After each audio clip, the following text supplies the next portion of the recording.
Math learning ক্লাসের পক্ষ থেকে সবাইকে স্বাগতম। তো আজকের ভিডিওতে আমি আলোচনা করব ষষ্ঠ শ্রেণীর গণিত বইয়ের দ্বিতীয় অধ্যায় অনুসরণী 2.3 এর ম্যাথগুলো নিয়ে। তো এই ম্যাথগুলো খুবই ছোট ছোট ম্যাথ এবং যদিও ছোট ছোট তারপরে এই ম্যাথগুলো কিন্তু বোঝার বিষয় আছে।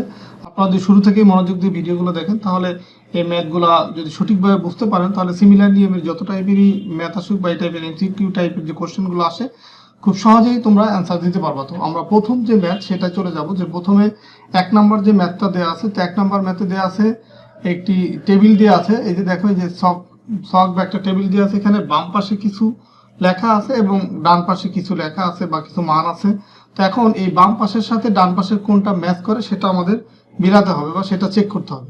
তো এখন এই যে অনুপাত, ক নম্বর আছে অনুপাত, তারপরে একক অনুপাত, শতকরা প্রতি, গুরু অনুপাত, লঘু অনুপাত। তো এখানে যদি অ্যান্সার দেওয়া আছে তারপরে বোঝার বিষয় যে অ্যান্সারটা কেন এটার সাথে এটা হলো। যেমন 1 নম্বরে যে ক নম্বরে যেটা দেওয়া আছে অনুপাত। অনুপাত কি? অনুপাত হচ্ছে একটা ভগ্নাংশ। আমরা আগের ভিডিওগুলোতে দেখছি যে অনুপাত বিষয়টা কেমন ছিল, যে এরকম ছিল যে 2:3। তো এটাকে কিন্তু আমরা আবার এইভাবে লিখতে পারি যে 2/3। তো দেখো, এই যে এটা হচ্ছে অনুপাত আর এটা হচ্ছে ভগ্নাংশ। তো আমরা অনুপাত ইকুয়াল আবার এইভাবে কিন্তু ভগ্নাংশ আকারেও লিখতে পারি। এই কারণে অনুপাত হচ্ছে একটি ভগ্নাংশ, মানে এই কর সাথে ম্যাচ করবে কি? খ। এই কর সাথে খ ম্যাচ করবে। তারপরে একক অনুপাত। তো একক অনুপাত মানে কি? একক অনুপাত মানে হচ্ছে অনুপাতের পূর্ব রাশি এবং উত্তর রাশি সমান হতে হবে। যেমন দেখো, যে এখানে 3টা অনুপাতে আছে, 1:5, 9:9, 7:3। তো এখন এই যে এইখানে দেখো অনুপাতের পূর্ব রাশি আর পরের রাশি দুইটাই সমান আছে। এই কারণে কিন্তু এইটা হচ্ছে একক অনুপাত, যে এটা হচ্ছে একক অনুপাত। তারপরে শতকরার প্রতি, আমরা শতকরার যে ম্যাথগুলো আগের ভিডিওগুলোতে করছি, তো এখানে দেখছো যে যখনই আমরা পার্সেন্টেজ তুলে দিছি তখনই কিন্তু নিচে 100 দিয়ে ভাগ করছি ওটাকে। আবার যখন নিচে 100 ছিল সেটাকে আমরা বাদ দেওয়ার জন্য উপরে পার্সেন্টেজ দিছি। তার মানে শতকরার প্রতীক হচ্ছে কি? পার্সেন্টেজ।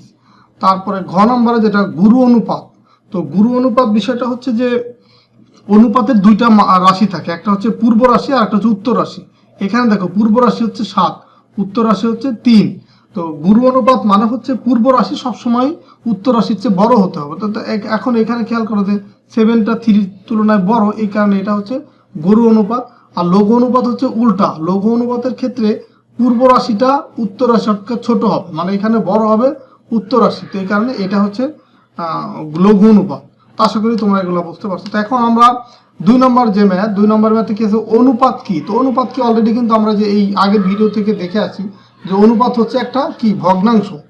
যেমন এই যে এখানে 4টা দেওয়া আছে, যে একটি ভগ্নাংশ, একটি পূর্ণ সংখ্যা, একটি বিজোড় সংখ্যা। তো এগুলোর কোনোটার সাথে ম্যাচ করে না। এই অনুপাত কি? অনুপাত একটা ভগ্নাংশ। 3 নম্বরে দেখো, এখানে একটা অনুপাত দেওয়া আছে যে 2:3। এত এর সমতুল অনুপাত কোনটি? তো সমতুল অনুপাতটা কি? আমরা আগের ভিডিওগুলোতে দেখছি যে সমতুল অনুপাত মানে হচ্ছে যে অনুপাতকে একটা নির্দিষ্ট মান দিয়ে যদি আমরা অনুপাতের পূর্ব রাশি এবং পরের রাশি মানে উত্তর রাশি দুইটাকে যদি একই মান দিয়ে গুণ করি, তো গুণ করলে যে অনুপাতটা পাবো সেটা হচ্ছে আগের অনুপাতের সমতুল অনুপাত। গুণ বা ভাগ যে কোনোটাই করি, কিন্তু যদি উত্তর রাশি এবং পূর্ব রাশি উভয়কে যদি একই মান দিয়ে গুণ বা ভাগ করি, সেই ক্ষেত্রে পরের যে অনুপাতটা পাবো সেটা হচ্ছে আগেরটার সমতুল অনুপাত। তো এখন এখানে এই 2:5, এটাকে আবার আমরা এইভাবে লিখতে পারি 2/5। এখন 2/5 এটাকে দেখো যে এখানে যে অনুপাতগুলো আছে এটার সাথে ম্যাচ করে কোনটা? যদি আমরা এই 2কে, যদি এখানে আছে 2 আর 5, তো এই এখানে দেখো 2, 3 আছে, তো এটাও ম্যাচ করবে না। 4, 9 এটাও ম্যাচ করবে না। এই 4 আর 10, তার মানে যদি এখানে আমি উত্তর রাশি এবং পূর্ব রাশি দুইটাকেই যদি 2 দিয়ে গুণ করি, তো এখানে 2 দিয়ে গুণ করলে 2 দুগুণে 4, এখানে 5কে 2 দিয়ে গুণ করলে 5 দুগুণে 10। দেখো যে এটা ম্যাচ করছে। তার মানে যে এইভাবে করে যে উপরের যে মান মানে লবের মানকে আর হরের মানকে দুইটাকে 2 দ্বারা গুণ করলে আমরা এই 4:10 পাই। তার মানে 4:10 এটা হচ্ছে সমতুল অনুপাত। তো এখন 4 নম্বরে যেটা দেওয়া আছে, দুইটা অনুপাত আছে, 3:4, 4:5। এর মিশ্র অনুপাত কোনটি? মিশ্র অনুপাত মানে হচ্ছে যে দুইটা অনুপাত বা 3টা বা যতগুলো অনুপাত থাক, প্রত্যেকটা অনুপাতের পূর্ব রাশিগুলাকে যদি আমরা গুণ করে বসাই বাম পাশে এবং উত্তর রাশিগুলোকে গুণ করে যদি ডান পাশে বসাই, তখন সেটা হবে মিশ্র অনুপাত। যেমন এখানে এই 3 আর 4, এই 3 আর 4 যদি আমরা গুণ করি, 3 4 কত হয়? 12। এখানে যদি আলাদা করে ব্যাখ্যা দিচ্ছে, কিন্তু তোমরা এইভাবে বুঝে নেবা যে 3 আর 4 গুণ করলে হবে কত 12।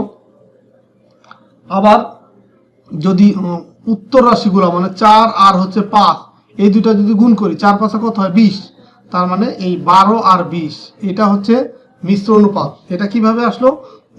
পূর্ব রাশির সাথে পূর্ব রাশি গুণ অনুপাতের উত্তর রাশির সাথে উত্তর রাশি গুণ করে আমরা যে মান দুটো পেলাম এই অনুপাতটাই হচ্ছে এটা, আর এটার অনুপাত হচ্ছে মিশ্র অনুপাত। তো এখানে যদি অনুপাত 3টা থাকে 4টা থাকে 5টা থাকে যে কটাই থাক সবগুলারই পূর্ব অনুপাত একসাথে গুণ করব এবং উত্তর রাশিগুলোকে একসাথে গুণ করব, মানে পূর্ব রাশি এবং উত্তর রাশি আলাদা আলাদাভাবে গুণ করে যে মানগুলো পাবো সেটাই হচ্ছে মিশ্র অনুপাত।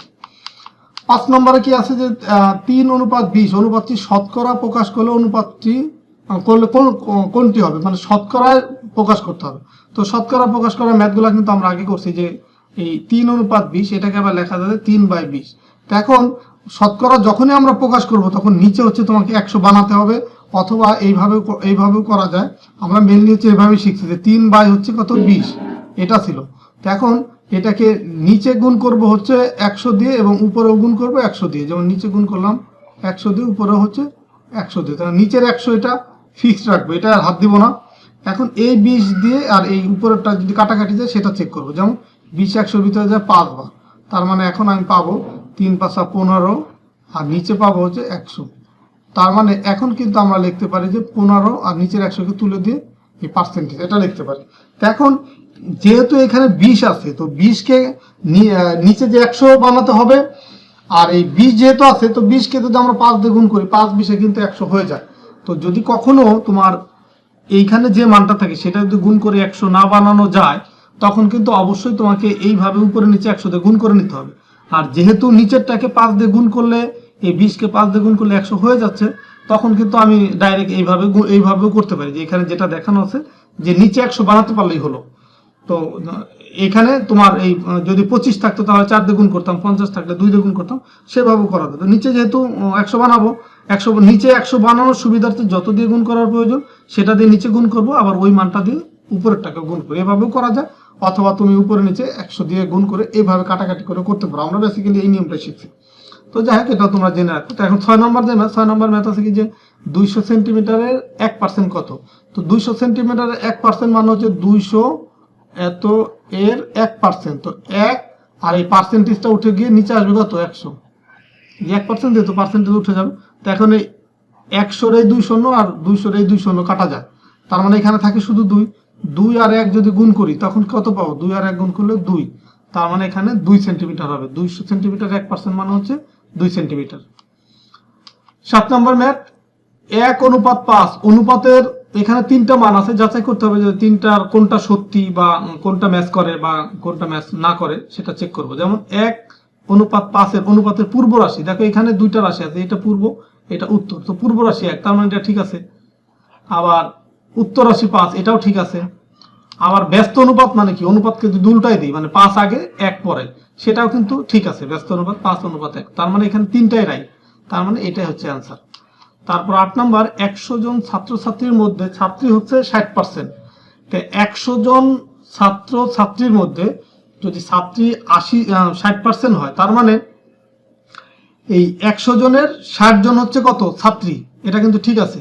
যেহেতু এখানে 100 দিছে তো আর কাটাকাটি করার দরকার নেই, যদি এখানে অন্য কোনো মান থাকতো তখন কিন্তু আমার ক্যালকুলেশন করে বের করতে হতো যে কতজন ছাত্র বা কতজন ছাত্রী। তো যেহেতু পার্সেন্টেজ মানে 100 জনের ভিতরে, তার মানে 100 জনের ভিতরে 60 জন ছাত্রী, আর ছাত্রী যদি 60 জন হয় তো সেই 100 জন থেকে যদি ছাত্রীর 60 জন বাদ দিয়ে দিই তখন ছাত্রের সংখ্যা পাবো। তো 100 থেকে 60 বাদ দিলে ছাত্রের সংখ্যা 40ই থাকে, তার মানে এটাও রাইট। আর এটা হচ্ছে ছাত্রর সংখ্যা আর এটা হচ্ছে ছাত্রীর সংখ্যা। তো ছাত্র আর ছাত্রীর অনুপাত তাহলে কত হয়, এই 40 অনুপাত হচ্ছে 60, তার মানে 2:3, কিন্তু এখানে আছে 3:2 ছাত্র ছাত্রী, এখানে কিন্তু ছাত্র আগে আছে, তার মানে ছাত্রের মানটা আগে বসবে, 40 আগে বসবে। তো এটা কিন্তু ঠিক না, এটা হচ্ছে ভুল। তার মানে এখানে 1 আর 2 ঠিক আছে, যে 1 আর 2 কোনটি সঠিক, নিচের কোনটি সঠিক, 1 আর 2। তো নিচের তথ্যরালেকে 9 ও 10 নং প্রশ্নের উত্তর দাও, 9 এবং 10 নং। তো এখন এইখানে একটা বর্গক্ষেত্র আছে, বর্গক্ষেত্রকে আবার 4টা ভাগে ভাগ করছে, 4টা সমান ভাগে ভাগ করছে এবং একটা আছে যেরকম রেখা টানা আছে, একটা যেরকম রেখা টানা আছে একটা, বাকিগুলো আছে রেখা ছাড়া। তো তো এখন 9 নম্বর কোশ্চেনে কি বলছে, চিত্রে দাগাঙ্কিত অংশ সম্পূর্ণ অংশের অনুপাত কত। দেখো এখানে বক্স আছে কয়টা, 4টা, টোটাল বক্স আছে 4টা, মানে 4টা মানে হচ্ছে সম্পূর্ণ অংশ। এখন এর দাগাঙ্কিত অংশ আছে কয়টা, একটা, দাগাঙ্কিত অংশ হচ্ছে একটা। তো এখানে বলছি যে দাগাঙ্কিত অংশ সম্পূর্ণ অংশের অনুপাত, তার মানে দাগাঙ্কিত অংশ হচ্ছে 1 আর সম্পূর্ণ অংশ হচ্ছে 4, তার মানে দাগাঙ্কিত অংশ আর সম্পূর্ণ অংশের অনুপাত হচ্ছে 1:4। তো এটাই হচ্ছে এই 9 নম্বরের অ্যান্সার। 10 নম্বরে কি বলছে, চিত্রের বৃহত্তম বর্গক্ষেত্রটির ক্ষেত্রফল কত। তো বৃহত্তম বলতে কি, বৃহত্তম মানে হচ্ছে পুরাটা, বৃহত্তম বর্গ হতে মানে পুরা, আর বর্গক্ষেত্রের ক্ষেত্রফল মানে হচ্ছে দৈর্ঘ্য ইনটু প্রস্থ। তো যদি আমরা বর্গক্ষেত্রের দৈর্ঘ্য আর প্রস্থ সমান, তার মানে আমি এটাকে যদি দৈর্ঘ্য ধরি, এটাকে যদি প্রস্থ ধরি, এটাকে যদি প্রস্থ ধরি, তার দৈর্ঘ্য আর প্রস্থ যদি গুণ করি, 2 গুণ 2 তার মানে 4, এই 4 বর্গমিটার হচ্ছে তোমার বর্গক্ষেত্রের ক্ষেত্রফল। মানে বৃহত্তম মানে হচ্ছে পুরাটা, আর যদি বৃহত্তম না বলে যদি একটা বলতো, যে কোনো একটা, তখন কিন্তু আবার অন্যরকম মান হতো। যাই হোক, এটাও তোমরা বুঝতে পারছো। তাহলে এখন এই 11 আর 12 নং প্রশ্নের উত্তর, যে একটি কাজ 2 জন পুরুষ অথবা 3 জন বালক সম্পন্ন করতে পারে। মানে একই কাজ হয় 2 জন পুরুষে সম্পন্ন করবে, অথবা 3 জন, সেই কাজটাই যদি আবার 3 জন বালক করে, তাহলে 3 জন বালকও করতে পারে। মানে এখানে সংখ্যা কিন্তু ভিন্ন, পুরুষ করলে 2 জনই হয়ে যায়, আর যদি বালক করে তাহলে 3 জনকে করতে হয় কাজটা। এখন 2 জন পুরুষ কাজটি সম্পন্ন করে 900 টাকা পায়। এই 2 জন পুরুষ সম্পন্ন করে 900 টাকা পায়, তার মানে এই 2 জন পুরুষ যদি না করে, এই 2 জন পুরুষের ক্ষেত্রে পাচ্ছে হচ্ছে 900 টাকা। এখন 2 জন পুরুষ যদি না করে, যদি এমন হতো যে 3 জন বালক করে, তাহলেও কিন্তু এই 900 টাকা পেত। তো এখন এই 900 টাকা পায় 2 জন পুরুষে, আবার এখানে 900 টাকা পায় হচ্ছে 3 জন বালকে। এখন 11 নম্বর কোশ্চেন, যে 9 জন বালক কতজন পুরুষের সমান কাজ করতে পারে। দেখো এখানে 3 জন বালক 2 জন পুরুষের সমান কাজ করে। তো এখন 9 জন বালক, তার মানে কি এই 3 এর 3 গুণ, এটাকে যদি আমরা এই 3 দিয়ে গুণ করি তখনই কিন্তু 9 হবে। তার মানে 9 জন বালক কতজন পুরুষের, এটাকে যদি 3 দিয়ে গুণ করে 9 পাবো, তার মানে 2 কেও 3 দিয়ে গুণ করলে আমরা পুরুষের সংখ্যা পাবো। এটাকে যদি আমরা এই 3 দিয়ে গুণ করি, 3 দুগুণে কত হবে, 6 হবে। তার মানে 6 জন পুরুষের সমান কাজ করতে পারে। 12 নম্বর কোশ্চেন কি, যদি কাজটি 3 জন বালক সম্পন্ন করে, 3 জন বালক মানে এখানে দেয়াই আছে 3 জন বালক সম্পন্ন করতে পারে। তো যদি কাজটি 3 জন বালক সম্পন্ন করতো, তাহলে প্রত্যেক বালক কত টাকা করে পেত। তো 3 জনে সম্পন্ন করলে পেত হচ্ছে 900 টাকা। এই যে এই 900 টাকা 3 জন বালকে পেত, তাহলে প্রত্যেকে কত টাকা করে পাবে, এই 900 টাকা পায় 3 জনে, তাহলে একজনে পাবে এই 900 টাকার 3 ভাগের 1 ভাগ। তো 900-কে 3 দিয়ে ভাগ করলে 300 টাকা হয়। মানে 300 টাকাকে 3 দিয়ে যদি আমরা গুণ করি, বা যদি 300 যোগ 300 যোগ হচ্ছে 300, তাহলে কিন্তু আমরা 900 পাবো। মানে এই 3 জন বালক যদি সম্পন্ন করে, প্রত্যেকে এরকম 300 করে 900 টাকা পাবে টোটাল। তার মানে এই প্রত্যেক বালক পাবেন 300 টাকা। এরপরে 13 নম্বর ম্যাথ, যে ইউসুফ পরীক্ষায় 70% নম্বর পায়। সে 70%, মানে 100-র ভিতরে পায় 70। পরীক্ষায় মোট নাম্বার যদি 700 হয়, ইউসুফের প্রাপ্ত নম্বর কত। তার মানে সে এই 700 নম্বরের কত পার্সেন্ট পায়, 70%। তো 70 আর এই পার্সেন্টেজটা উঠে গিয়ে, এই পার্সেন্টেজটা উঠে গিয়ে নিচে আসবে কত, 100। তাহলে সে 700 নম্বর ভিতরে কত নম্বর পাবে সেটা পাবো। তো এখন আমরা এটা 100 দিয়ে যদি 700-কে ভাগ করি, তার মানে 7 পাবো। অথবা এই 100-র 2 শূন্য আর 700-র 2 শূন্য যদি কাটা যায়, তখনও কিন্তু 7 থাকে। তার মানে 7 আর 70 গুণ করলে যেটা পাবো সেটাই হচ্ছে 700-র ভিতরে প্রাপ্ত নম্বর। তো 7-7 কত, 49, আর এই যে শূন্য, তার মানে 490 নম্বর। এই 700-এর 70% ইকুয়াল হচ্ছে 700-এর 70 বাই কত, 100। এই পার্সেন্টেজটা তুলে দিয়ে 100 দিন, এটা এই যে কাটাকাটি করছে, এই 2 শূন্য, এই 2 শূন্য, আর 7-7 49, এই 490। আশা করি তোমরা এটাও বুঝতে পারছো। তো আজকের ভিডিওর লাস্ট যে ম্যাথ, যে 8 কেজি চালের দাম হচ্ছে 168 টাকা। এটা হচ্ছে 8 কেজি চালের দাম। 5 কেজি চালের দাম কত। এটা কিন্তু একটা ঐকিক নিয়মের ম্যাথ। তো ঐকিক নিয়ম তোমরা হয়তো তোমাদের জন্য নতুন হতে পারে। তো ঐকিক নিয়ম করার নিয়ম হচ্ছে, দেখো এই যে এখানে লেখা আছে যে 8 কেজি চালের দাম 168 টাকা। এটা কিন্তু ডিরেক্ট দেওয়া আছে যে 8 কেজি চালের দাম 168 টাকা। এখন বের করতে হবে 5 কেজি চালের দাম। তো এখানে যে কোনো সংখ্যায় তুমি বের করতে পারবা, যদি এটা একটু ভালোভাবে বুঝো। তো এইভাবে লিখতে হবে যে 8 কেজি চালের দাম 168 টাকা। সুতরাং 1 কেজি চালের দাম কত। 1 কেজি চালের দাম হবে, দেখো 8 কেজি চালের দাম যদি 168 টাকা হয়, 1 কেজি চালের দাম অবশ্যই এই 168 টাকা কম হবে। 8 কেজি চালের দাম এত টাকা, তার মানে 1 কেজি চালের দাম অবশ্যই এর চেয়ে কম হবে। আর কম হলে এই সংখ্যাটা দিয়ে, যে এই সংখ্যাটা দিয়ে ভাগ করতে হবে, এই কারণে 168/8। আমরা কিন্তু জানি না কত, ভাগ করলে আমরা পাবো কিন্তু জানি না। তো যদি কম হয়, মান যদি কম হয় তখন হচ্ছে এই সংখ্যা দিয়ে ভাগ করতে হবে। তো ভাগ করলাম। এখন এই যে দামটা আমরা পেলাম, যে টাকাটা পাবো, এটা হচ্ছে 1 কেজি চালের দাম। তো 1 কেজি চালের দাম যা, এখন আমরা যেহেতু বের করতে হবে 5 কেজি, সুতরাং 5 কেজি চালের দাম হবে এই 1 কেজি চালের যে দাম পাবো, এখানে যে দাম হবে 5 কেজি চালের দাম আবার অবশ্যই বেশি হবে। তো বেশি হলে গুণ করতে হবে। দেখো এই যে সেটা আমরা গুণ আকারে লিখছি, গুণ এই 5।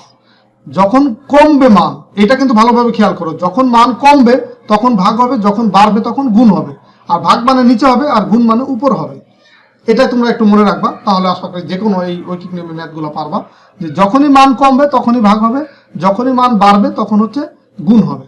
তো 1 কেজি চালের দাম যেহেতু এই টাকা, তো 5 কেজি চালের দাম অবশ্যই এর চেয়ে বেশি হবে, আর বেশি হবে মানে গুণ করবে। এখন এটাকে তুমি কাটাকাটি করবা, যে 168 আর নিচে আছে 8, এখানে 5, এটা দিয়ে যদি আমরা কাটাকাটি করি তখন হচ্ছে 105 পাবো। যেমন ধরো প্রথমে আমরা এটাকে যদি 4 দিয়ে কাটি, 4 দিয়ে কাটলে এটা 4 যায় 8-এর ভিতরে 2 বার, আর 4 168-এর ভিতরে যায় 4, 42 বার।